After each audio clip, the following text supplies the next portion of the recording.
There is no difficult child. There is only a child whose nature has not yet been understood. Hi, I'm Dr. Antony. Welcome to Neuroparenting, where psychology and brain science help you raise confident and balanced children. Today, we are going to talk about different types of children and how parenting becomes much easier when we stop trying to change a child and start understanding their uniqueness. Every child carries all personality traits. But usually, one type becomes more dominant. And when we parent according to that dominant trait, children don't struggle. They thrive. From a brain perspective, this dominance comes from how a child's nervous system is wired. Some brains seek stimulation. Some seek emotional safety. Some seek control and independence. And some seek structure and predictability. None of these are problems. They are survival strategies for a growing brain. The problem starts when we use the same parenting style for every child. Very often we parent from our own personality, not from child's nature. And that is where conflict begins. Let's understand the 4 common child types. Type 1, the fun-loving child. The fun-loving child is energetic, joyful, expressive and enthusiastic. They bring life into a room.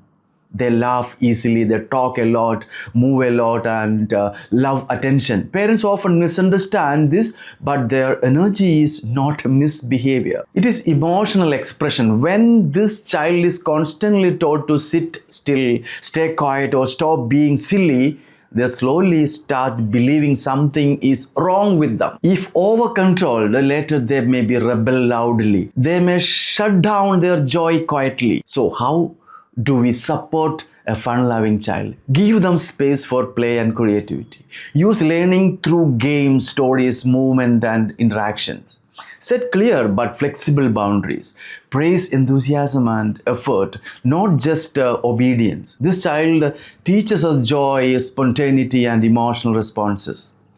Type 2, the sensitive child. The sensitive child feels deeply. They notice tone, facial expressions, and emotional shifts very quickly. They may cry easily, get hurt deeply, or feel overwhelmed in noisy or stressful environment. This is not weakness. This is emotional intelligence in its early form.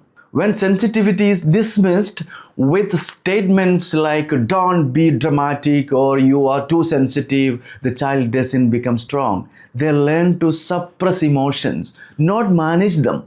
Over time, this can lead to anxiety or emotional withdrawal. So how do we parent a sensitive child well?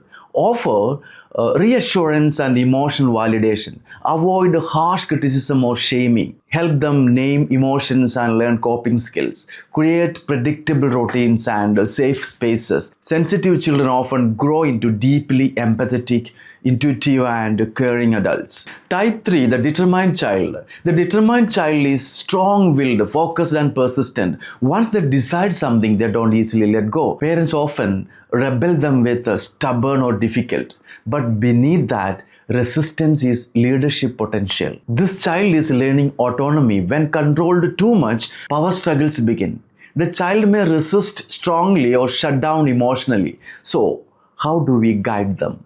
Offer choices instead of commands. Explain reasons behind rules. Channel determination into sports, leadership roles, or problem-solving tasks. Acknowledge effort and perseverance. When guided well, these children go into confident decision makers and natural leaders. Type 4, the serious child. The serious child is thoughtful, observant, and responsible. They often prefer structure, quiet activities, routines, and order. May seem mature beyond their age, but inside they still need warmth, play, and emotional safety. When pressured to be more fun or compared with more expressive children, they may feel inadequate or emotionally lonely. So how do we support a serious child? Respect their need for structure and predictability. Encourage emotional expression without forcing extroversion. Appreciate their sense of responsibility. Invite play gently without pressure. Serious children often grow into disciplined, reliable, and insightful adults. Children are not boxes. A child may be sensitive at home and determined at school, fun-loving with friends and serious under stress. What you are seeing is the dominant response, not the whole child. Here, no type is better than another. Each child carries unique gift. This mistake we often make is parenting all children the same way. What motivates one child may overwhelm another. What comforts one child may frustrate another. A simple shift can change everything. Ask yourself, what does my child need more right now? More structure?